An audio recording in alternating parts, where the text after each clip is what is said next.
नमस्कार, आप देख रहे हैं न्यूज वन इंडिया और आपके साथ मैं हूं अंशिका पाठक। उत्तर प्रदेश की सत्ता पर काबिज बीजेपी अपना कब्जा बरकरार रखने की तैयारी में है।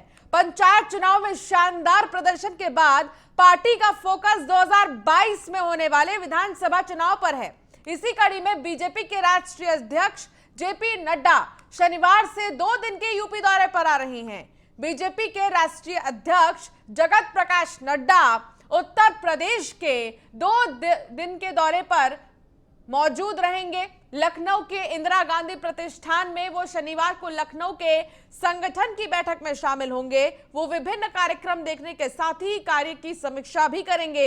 नड्डा 8 अगस्त को आगरा में पार्टी के विभिन्न कार्यक्रम संगठनात्मक बैठकों की समीक्षा करेंगे।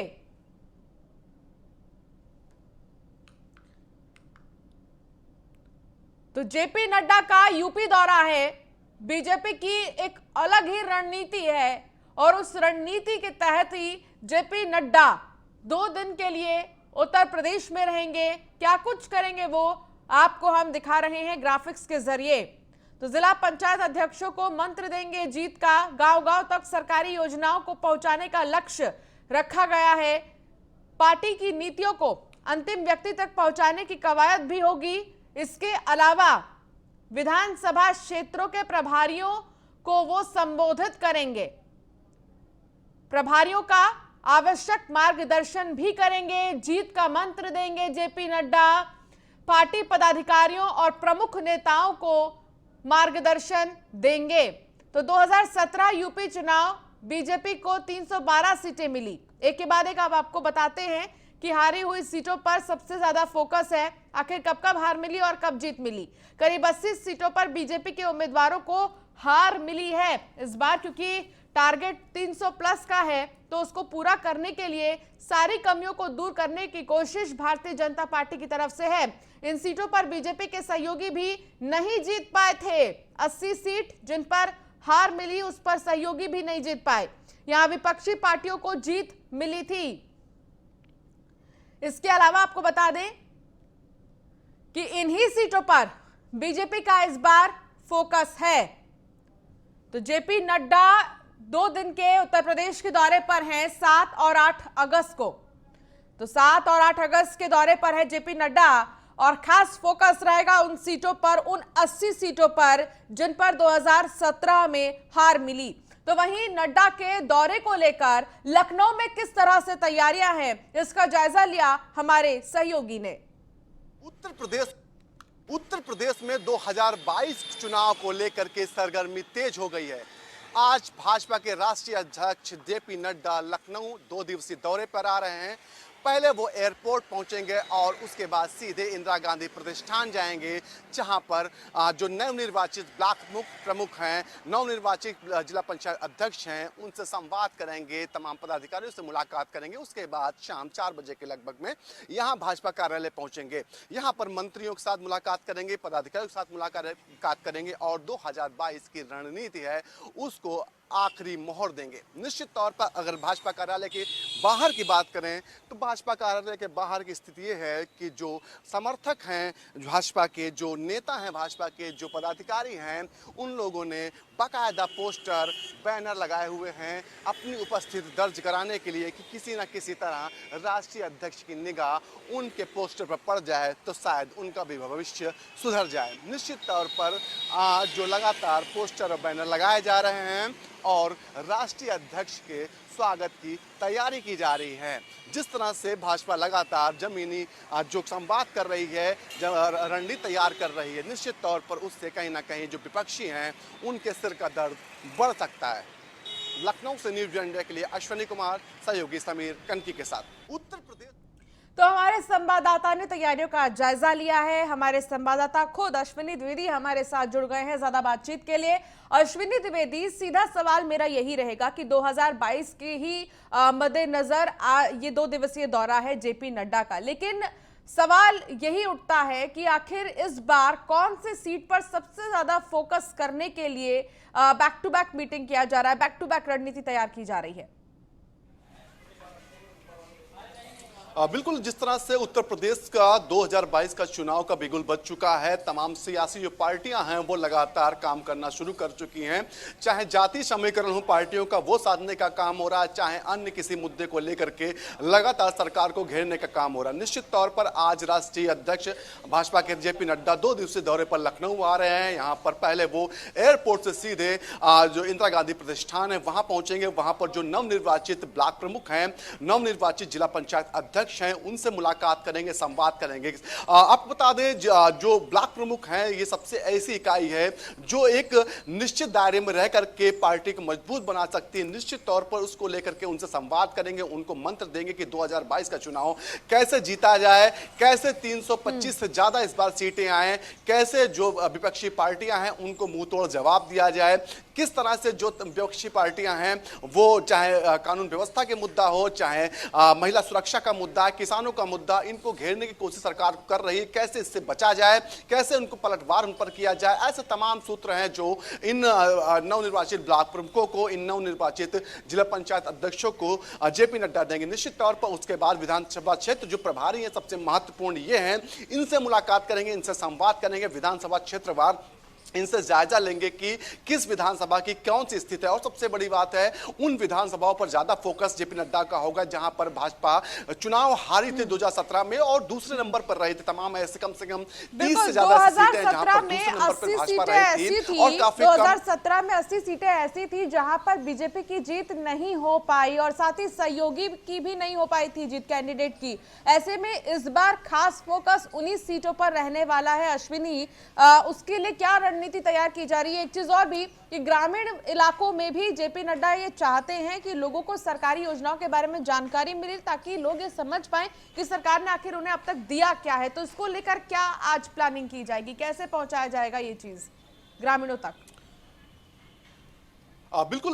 बिल्कुल आपको बता दें, जिस तरह से जेपी नड्डा आज आ रही से एक दिन पहले जो आईटी सेल के सदस्य हैं भाजपा के, उनकी एक बैठक हुई थी, एक प्रयोगशाला हुई थी जहां पर उनको नए नए प्रयोग करना सिखाया गया था, जिसमें बताया गया था कि जो सोशल मीडिया इस समय चाहे ग्रामीण क्षेत्र हो चाहे शहरी क्षेत्र हो, हर जगह काम कर रहे हैं। शायद भाजपा कोई नेता जो ग्रामीण क्षेत्र वहां ना पहुंच पाए, दूर दराज के क्षेत्र में ना पहुंच पाए, लेकिन सोशल मीडिया के माध्यम से उन तक अपनी योजनाओं को बखूबी पहुंचाया जा सकता है। जो भाजपा लगातार काम कर रही है, सरकार लगातार काम कर रही है, उसको पहुंचाया जा सकता है। साथ ही जिस तरह से देखा गया कोरोना काल की दूसरी लहर है, उसके बाद जो पंचायत चुनाव हुए उसमें परफॉर्मेंस भाजपा का कुछ ग्रामीण क्षेत्र में उतना बेहतर नहीं रहा। हालांकि ये पहले से माना जाता है कि भाजपा शहरी क्षेत्रों की ज्यादा पार्टियां हैं, शहरी क्षेत्र में हमेशा उसका वर्चस्व रहता है, लेकिन ग्रामीण क्षेत्र में जिस तरह से देखा जाता है कि जाति समीकरण काफी महत्वपूर्ण होता है, ऐसे में भाजपा अपनी योजनाएं जो हैं,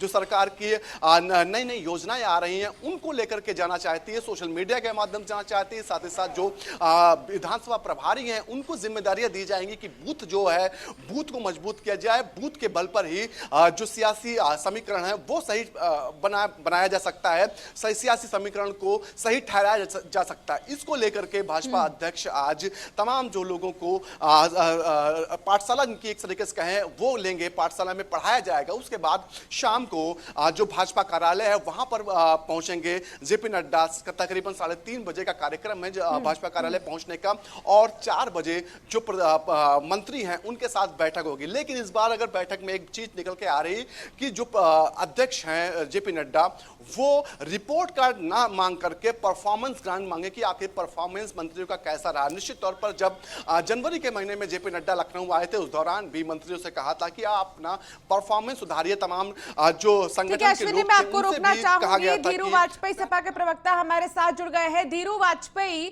जेपी नड्डा 7 और 8 अगस्त को उत्तर प्रदेश में रहेंगे, लखनऊ से वो शुरुआत करेंगे, तमाम मीटिंग्स में वो बैठेंगे, रहेंगे, मौजूद रहेंगे, जीत का मंत्र देंगे अपने पार्टी के कार्यकर्ताओं को, विधायकों को, नेताओं को, प्रभारियों को, और साथ ही फिर वो आगरा भी जाएंगे। आप कैसे देख रहे हैं उनके इस दौरे को? क्योंकि क्या आपको लगता है कि आप चैलेंज खड़ा करने वाले आने वाले समय में?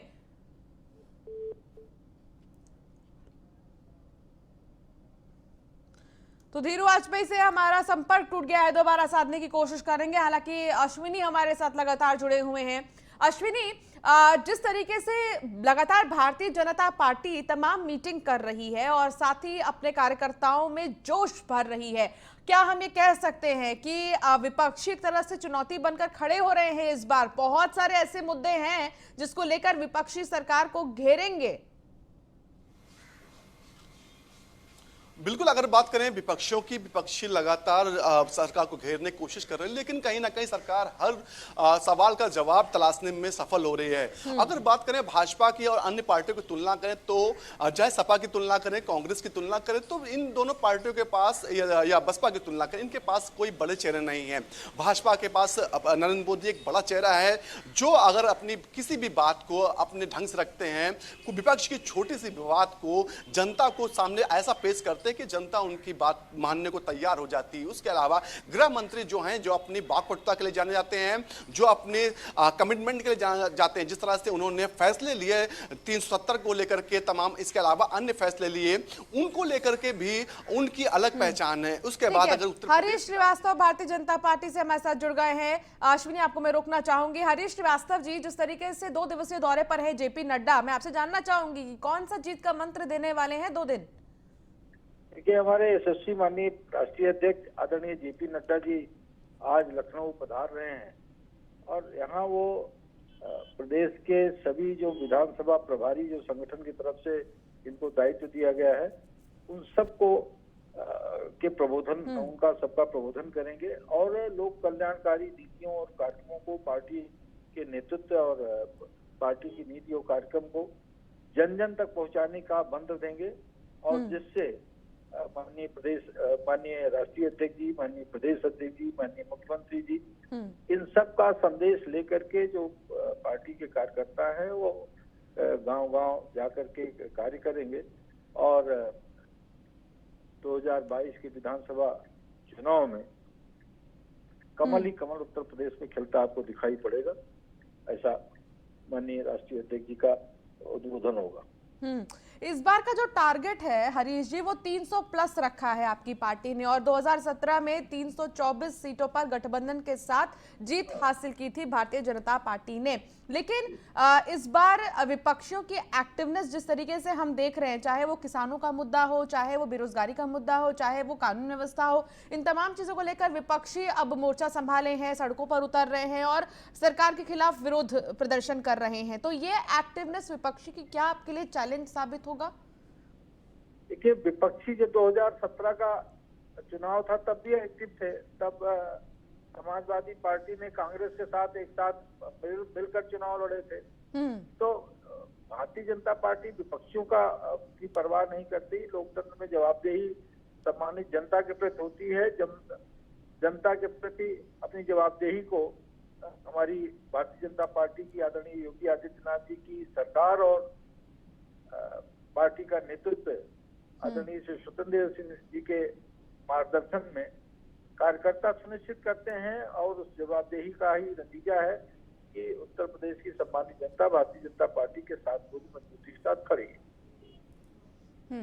चलिए हरीश जी, बहुत शुक्रिया इस तमाम बातचीत के लिए, आपने अपना समय दिया। अश्विनी, आपका भी बहुत शुक्रिया तमाम जानकारी साझा करने के लिए। बात करेंगे पीलीभीत की, जहां बिसलपुर से खबर सामने आ रही है।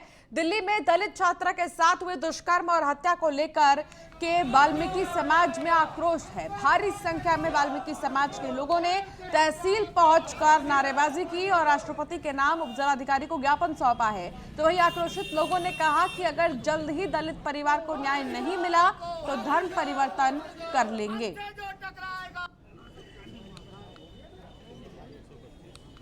तो तस्वीर हम आपको पहली तारीख की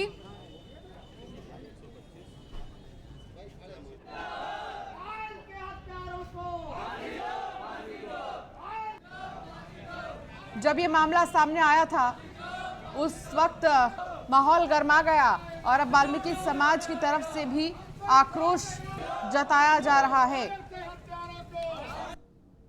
आज के ज्ञापन की श्रृंखला में हमारे वाल्मीकि समाज की पूर्व में हाथरस के अंदर बहन मनीषा वाल्मीकि को दरिंदों ने बलात्कार कर, जघन्य अपराध कर ऐसी घटना को अंजाम दिया जो घोर निंदनीय है।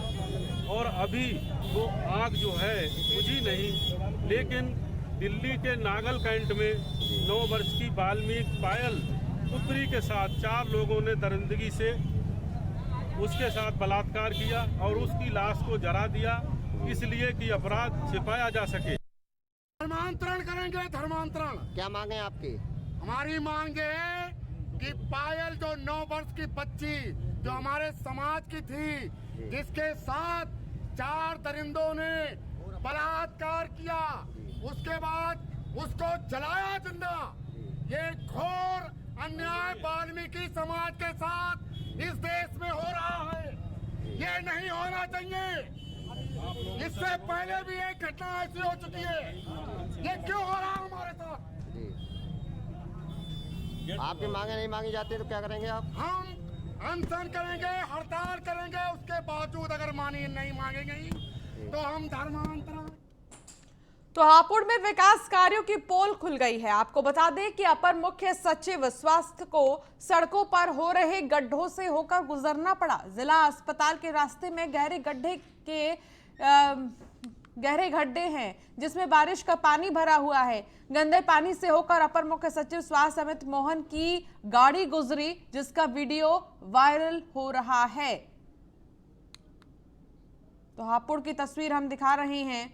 विकास कार्यों की पोल खुल गई है। सड़कों पर बड़े बड़े गड्ढे हैं, जिसमें पानी भर गया है बारिश के चलते।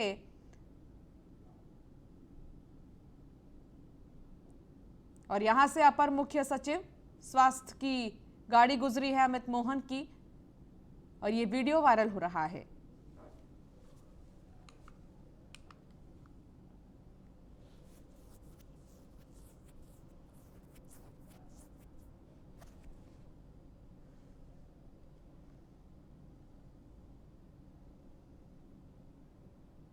नोएडा में पुलिस कमिश्नर आलोक सिंह ने आगामी त्योहारों को देखते हुए सुरक्षा को इंतजाम को लेकर वरिष्ठ पुलिस अधिकारियों के साथ बैठक की। इस दौरान पुलिस कमिश्नर की ओर से आगामी त्योहार स्वतंत्रता दिवस को देखते हुए सार्वजनिक जगहों पर पुलिस पेट्रोलिंग बढ़ाने के निर्देश दिए गए हैं। तो वहीं संदिग्ध वाहनों की चेकिंग करने के निर्देश दिए, साथ ही जेल से छूटे अपराधियों की निगरानी करने के भी निर्देश दिए।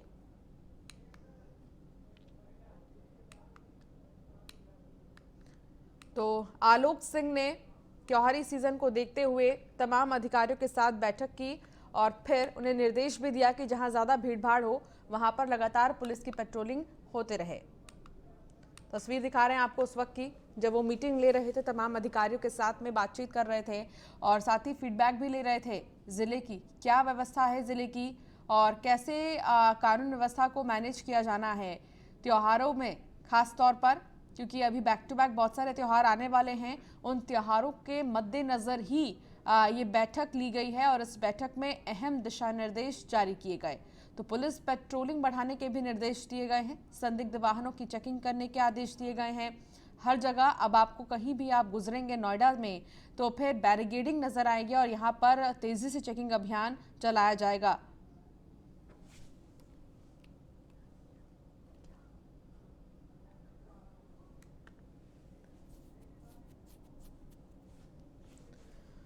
तो त्योहारी सीजन है और त्योहारी सीजन के मद्देनजर ही संदिग्ध वाहनों की चेकिंग करने के निर्देश दिए गए हैं। पुलिस कमिश्नर आलोक सिंह की तरफ से ये निर्देश दिया गया है। पुलिस कमिश्नर आलोक सिंह हमेशा से ही सक्रिय हैं और अक्सर वो मीटिंग लेते रहते हैं अधिकारियों के साथ में, तमाम दिशा निर्देश जारी करते रहते हैं ताकि जो जिले की कानून व्यवस्था है वो बिल्कुल भी ना हिले और इसके साथ ही कोई लापरवाही ना हो, लापरवाही हो, इसको ध्यान में रखते ही पेट्रोलिंग के निर्देश उन्होंने दिए हैं।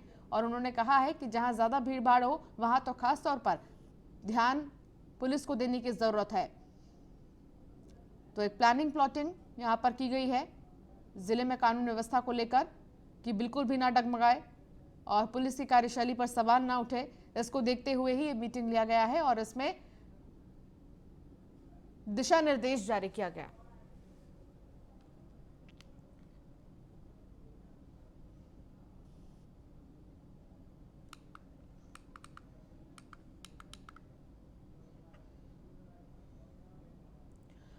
उत्तर प्रदेश के शामली जिले में एक महिला और 2 युवकों की लाठी डंडों से बेरहमी से पिटाई करने के 2 वीडियो सोशल मीडिया पर वायरल हो रहे हैं। वायरल वीडियो करीब 15 दिन पुराना कैराना क्षेत्र के एक गांव का बताया जा रहा है। पुलिस ने वायरल वीडियो पर कार्रवाई करते हुए जांच भी शुरू कर दी है। देखिए रिपोर्ट।